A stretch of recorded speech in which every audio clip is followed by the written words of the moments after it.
বাংলাদেশের পাকিস্তান সফর নিয়ে অনিশ্চয়তার কালো মেঘ যেন কেটে যাচ্ছে।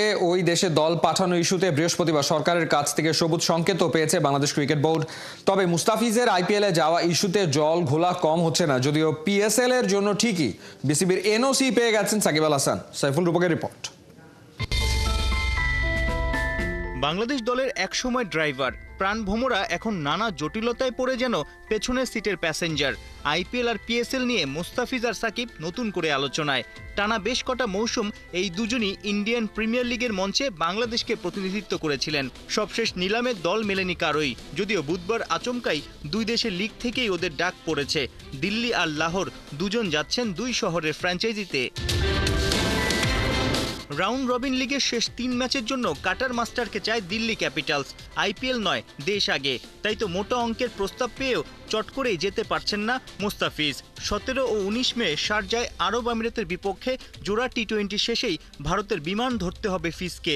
সেক্ষেত্রে ২১ ও ২৪ মের ম্যাচেই বাংলার পেসারের সার্ভিস নিতে পারবে প্লে অফের দৌড়ে থাকা দিল্লি ক্যাপিটালস।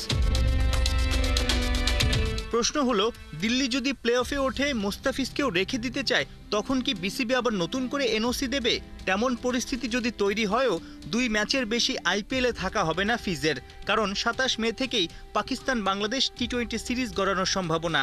ইতোমধ্যেই পাকিস্তান সফর ইস্যুতে বাংলাদেশ সরকারের কাছ থেকে সবুজ সংকেত পেয়েছে বাংলাদেশ ক্রিকেট বোর্ড। ভারত পাকিস্তানের যুদ্ধ থেমেছে। শনিবার থেকে মাঠে গড়াচ্ছে আইপিএল ও পিএসএল। দুই লিগেই নানান দেশের ক্রিকেটাররা অংশ নিচ্ছে।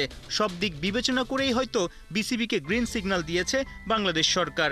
এখন ক্রিকেট বোর্ডের অপারেশনস বিভাগের বড় দায়িত্ব প্রত্যেক ক্রিকেটার ও কোচিং স্টাফের সদস্যদের সঙ্গে আলাদা আলাদা কথা বলে পাকিস্তানে যাওয়া ইস্যুতে প্রত্যেকের ভাবনা জানা। কারো কোনো আপত্তি থাকলে নিশ্চয়ই গুরুত্ব দিয়েই ভাববে বাংলাদেশ ক্রিকেট বোর্ড। যদিও আরব আমিরাত যাওয়ার আগে এই ইস্যুটা বোর্ডের কোর্টেই ছেড়ে দিয়েছিলেন কাপ্তান লিটন কুমার দাস।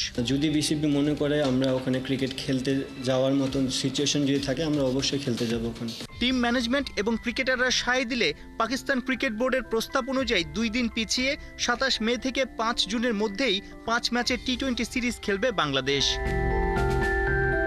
সাইফুল রূপক, ৭১।